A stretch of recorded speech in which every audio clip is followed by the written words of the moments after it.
ఆపదలు ఉన్నవారికి ఆపద్బాంధవుల్లా నిలుస్తున్నారు విద్యా ఐటీ శాఖల మంత్రి నారా లోకేష్. కడప నగరం అగాడి వీధిలో విద్యుత్ తీగలు తగిలి తీవ్రంగా గాయపడిన 10 ఏళ్ల బాలుడు షేక్ మహమ్మద్ అద్నాన్ కు అండగా నిలిచారు. వైద్య ఖర్చులకు ముఖ్యమంత్రి సహాయ నిధి ద్వారా 3 లక్షల రూపాయల సాయం అందించి బాధిత కుటుంబానికి ఓదార్పునిచ్చారు. గతేడాది ఆగస్టు 21వ తేదీ మధ్యాహ్నం 10 ఏళ్ల తన్వీర్ అద్నాన్ సైకిల్పై పాఠశాలకు వెళ్తుండగా అగాడి వీధిలో తెగబడిన విద్యుత్ తీగలు తగలడంతో ప్రమాదానికి గురయ్యారు. ఈ ఘటనలో విద్యుద్ఘాతంతో ఒకరు మృతి చెందగా అద్నాన్ తీవ్రంగా గాయపడడం ప్రతి ఒక్కరిని కలిచివేసింది. గాయపడిన బాలుడికి ప్రభుత్వం ఉచిత వైద్యం అందించింది. ఈ ప్రమాదంలో అద్నాన్ ఒక చేతిని కోల్పోవలసి రావడం ఆవేదన మిగిల్చింది.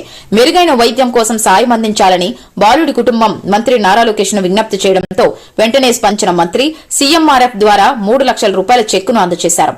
బాలుడికి జైపూర్ కృత్రిమ చేయి అందించి ఆదుకుంటామని హామీ ఇచ్చారు. మంత్రి లోకేష్ సాయం పట్ల బాలుడి కుటుంబ సభ్యులు కృతజ్ఞతలు తెలిపారు.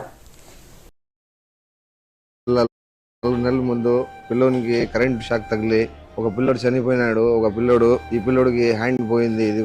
ఇది సార్ లోకేష్ సార్ చూసి అప్పటికప్పుడే సార్కి చెప్పి ఓఎస్డి సార్ వరప్రసాద్ సార్కి చెప్పి మాట్లాడిచ్చి ఇదంతా ఓకే చేసినారు సార్. మాకు ఇది ఎల్ఓసి రాసి ఇచ్చినారు. అది తీసుకోలే వేరే వాళ్ళు. ఇప్పుడు చెక్ కూడా మాకు ఇచ్చినారు సార్. ఇది చాలా సంతోషం సార్. మాకు లోకేష్ సార్ మీ తరపు నుంచి మాకు అందింది సార్. ఇది 3 లక్షలు చెక్ ఇచ్చినారు సార్ మాకు. సార్ హ్యాండ్ గా సార్ వేపిస్తా అన్నారు సార్. ఇది జైపూర్ లో పంపించి అది కూడా బాధ్యత తీసుకున్నారు సార్. అది కంప్లీట్ చేపించమని వాళ్ళకు ఆర్డర్ కూడా ఇచ్చి ఉన్నారు. లక్షలు చెక్ ఇచ్చినారు సార్ మాకు.